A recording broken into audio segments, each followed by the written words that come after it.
So moving on from stress to increased physical activity. So the guidelines on these, so the UK Chief Medical Officers states that children aged between 5 to 18 should be doing 60 minutes of exercise per day at a minimum, and this should be completed between a moderate and a vigorous intensity. For adults aged between 19 and 64, they should complete 150 minutes of moderate intensity exercise each week at a minimum, or 75 minutes of vigorous exercise. For elders, so 65 years and above, they should complete 150 minutes of moderate aerobic exercise per week.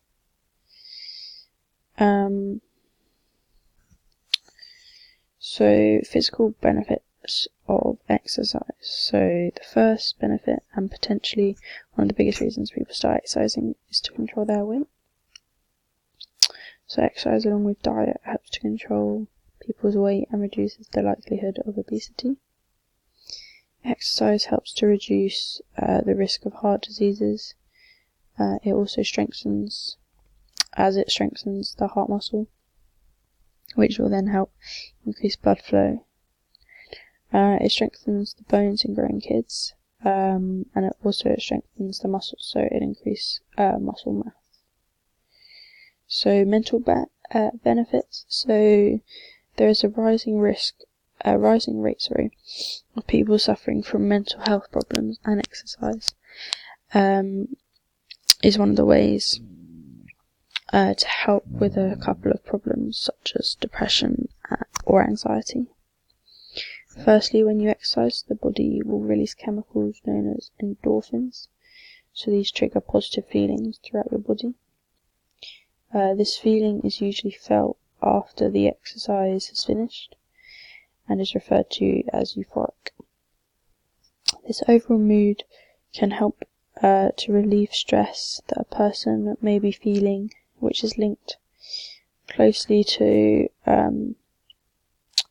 reducing anxiety someone may be suffering from. A common symptom of most mental health problems is lack of sleep or constantly feeling tired.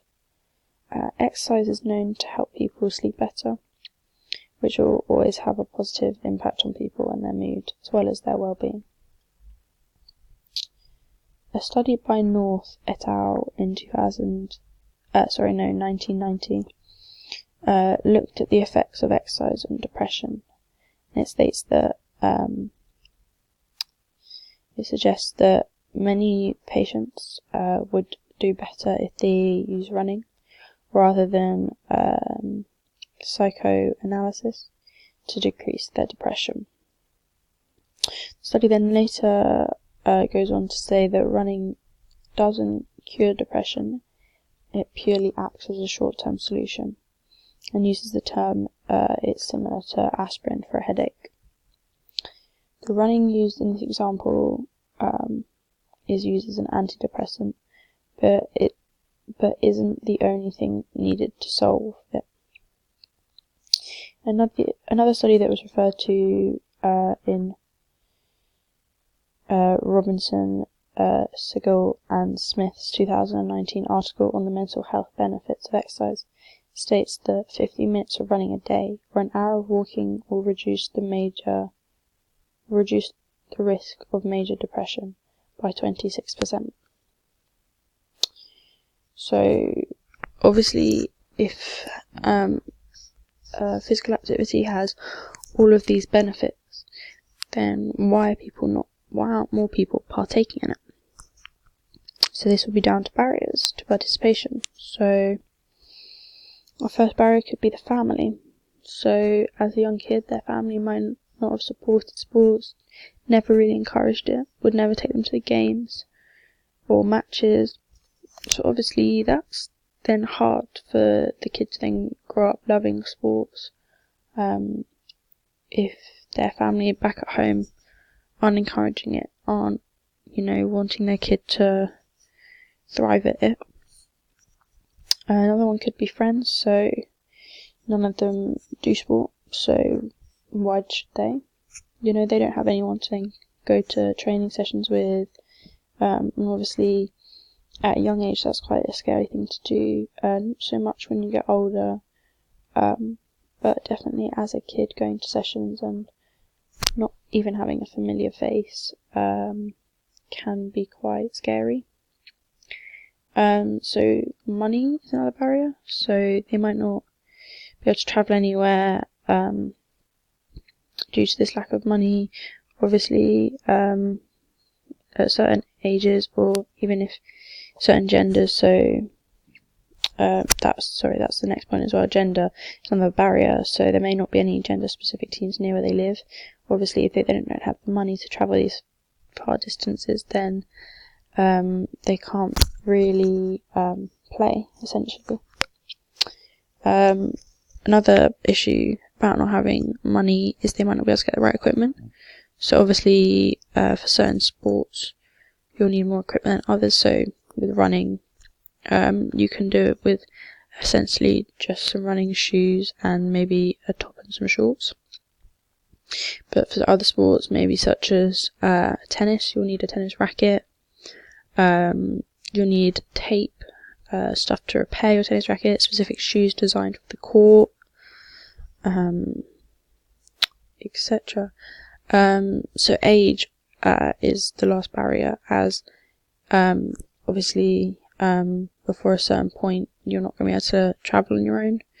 So when you're young, and that can pose as an issue. It also links in with family, so if the family doesn't encourage it and support it, and they're at that young age where they can't travel by themselves, then it's very unlikely that they will continue with this sport. So obviously physical activity has multiple benefits. However, if people over-exercise or under-exercise, then there are issues related to that.